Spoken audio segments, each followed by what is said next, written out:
welcome to the Sean J. Vincent Pleasure Dome, and also another edition of Is It Shit? Today, we're looking at... Not anything that exciting. Oh. No, it is. I thought it... You said Pleasure Dome. It Well, implies some weird stuff. Oh, right, okay, studio. Fair dues. Yep. Yeah. Okay. Not full Frankie. Hell no. Relax. Mm-hmm. Anyway, what are we looking at today, Sean? Well, today we're looking at the Red Rock Sound 609 bus compressor. God, another compressor. How exciting. I mean, I like compressors, Dan. Yeah. I've got lots. So I'd say it takes us through the controls, but everybody knows what controls are on a compressor. Do you want to take us through the controls? A little bit. So this is basically a what do you call compressor. It? It's a compressor, but it's based on the famous Neve 33609 bus compressor, which there's lots of famous bus compressors, and people generally either like the SSL for mixing pop and rock through, or maybe people like this. The 33609 was more suited to stuff that was a little less spiky. So a lot of classical mix engineers will mix into this. But I like it too. I think it can work on all kinds of stuff. It just depends on the material. It's a very nice sounding compressor, and the hardware is very expensive and very rare. And this is an opportunity to get that sort of sound on a plugin. So it's a bit of a go-to. You've mentioned Neve. It's obviously a bit softer than the SSL stuff. So what would you go for on this? What sort of genre and what sort of bus?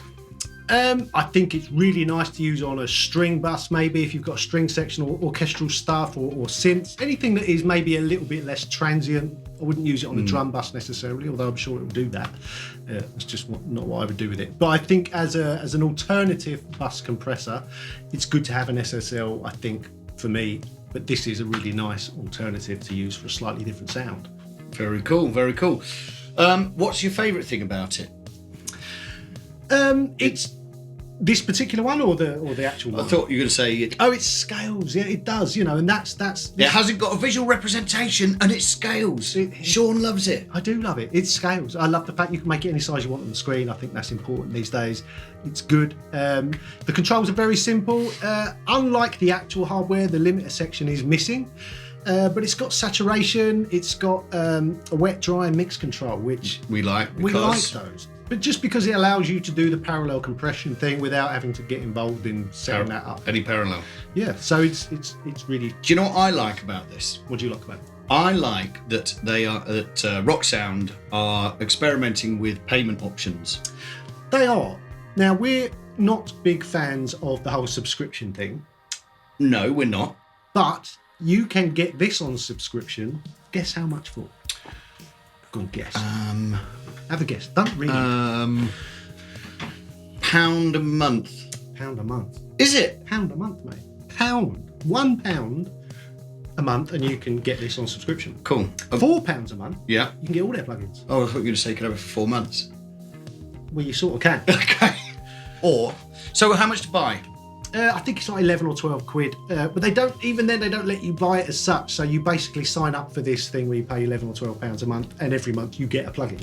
Okay, so just a second. So if we subscribe and we have this, and me and you do a track, we use this on multiple instances, and then the track obviously becomes a international mega hit. Yeah, we have to sling remixes out, but our subscription expires. We send out all of our arrangers, and there's a void. Yes, subscription. That is the problem with subscriptions. Generally, not just this one. Any subscription. But you can't buy. You can't buy this.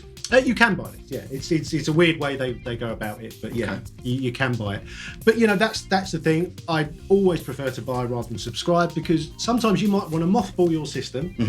Stick it away so that in 10 years' time you need to come back and do a remix, or you need to get you want it to work. You don't want to fire it up and after plugins don't work anymore because your subscription ran out. So yeah, I'd rather buy them.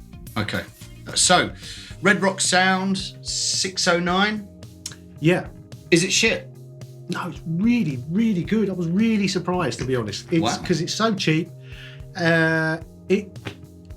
This is rare for me. So I A/B all of these bus compressors against my hardware bus compressors. I've got a couple of different ones, and the hardware always beats the plugin. Always, it just sounds a little bit better. and it's doing something because it's real analog hardware that is really working. This is the only time I think I've ever thought, oh, hang on. Not by setting the controls the same, because mine is based on the SSL bus compressor, but just by using my ears, I can get this to sound almost identical to my hardware bus compressor. Well, there we go. Red Rock sound. Quite an accomplishment. Quite an accomplishment. I'm aware there's a few issues if you're running Pro Tools. I don't think there's an Oh, what a surprise. So, I'm starting to hear, is the issue with these plugins that don't work with Pro Tools, Sean, in your opinion? Or is the issue with Pro Tools? Well, this is going to get some flack, but I'm not a big Pro Tools fan. I never have been. I'm not. I can use it, and I do have to use it, as you know, sometimes. But no, I'm not a fan. Okay, so Red Rock Sound 609, Sean. Is it shit? No, it's awesome. Okay, guys, please make sure you subscribe to the channel.